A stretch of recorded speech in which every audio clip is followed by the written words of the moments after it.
Hanggai is back in New York to rock their audience with signature Mongolian music, 13 years after they became the first Chinese group to play Lincoln Center.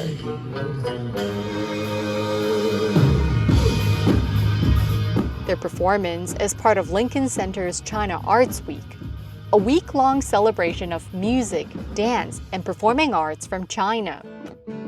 Before the trip, 3 members of Hanggai gave me a preview of what they bring to the New York stage.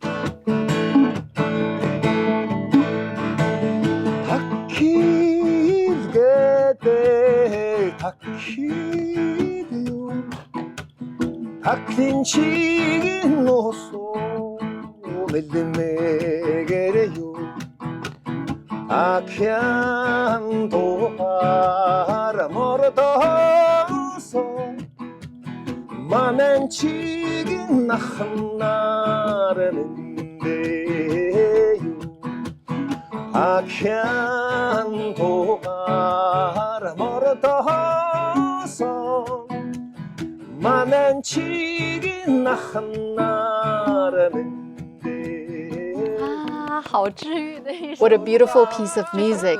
Can you tell us what the song is about? The song tells of a Torgu Mongol's journey back to their homeland, China, some 250 years ago.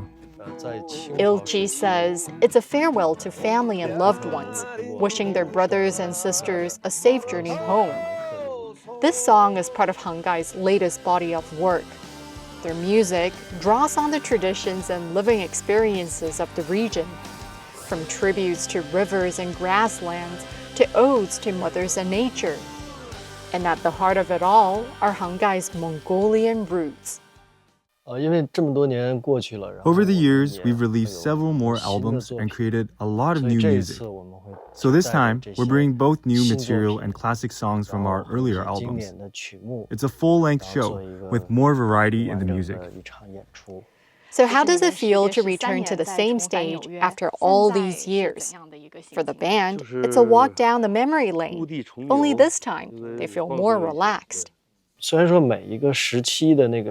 Our music has changed over the years, but what we care about most is the emotion behind it. We put a lot of feeling into our performances. The emotion in each song will always be what matters most on stage.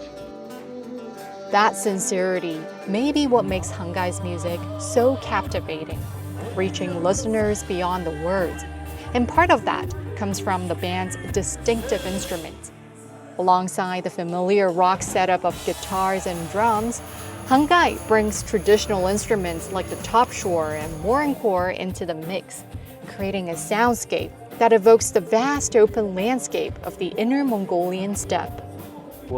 This is topshore, a 2-stringed instrument. Can you show us what it sounds like?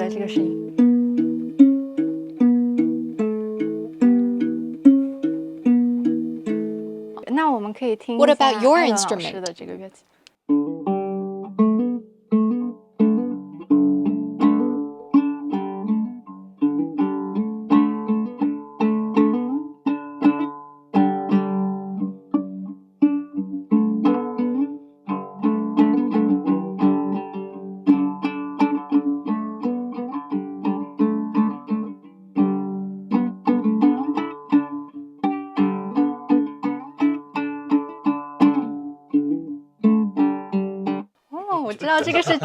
This is the famous drinking song.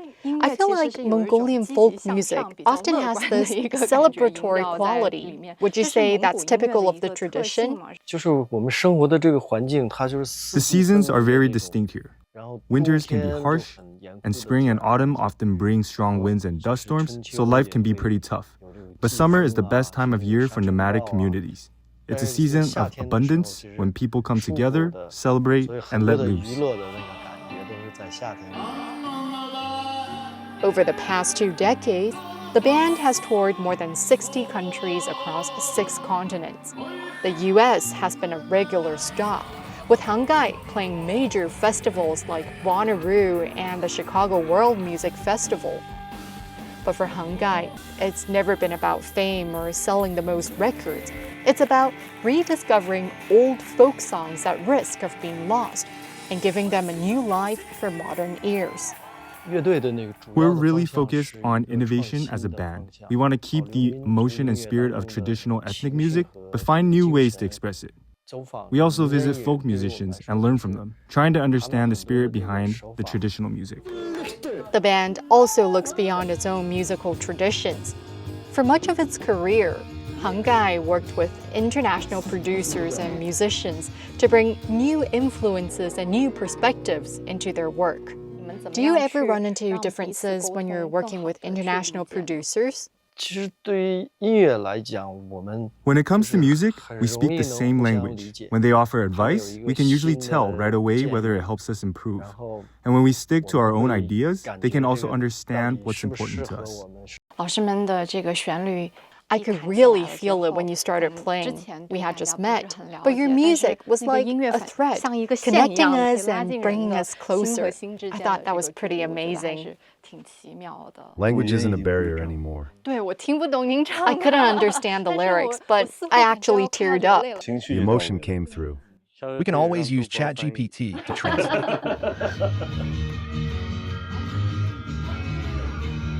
Aside from their performance at Lincoln Center, I asked what was on their must-visit list in New York.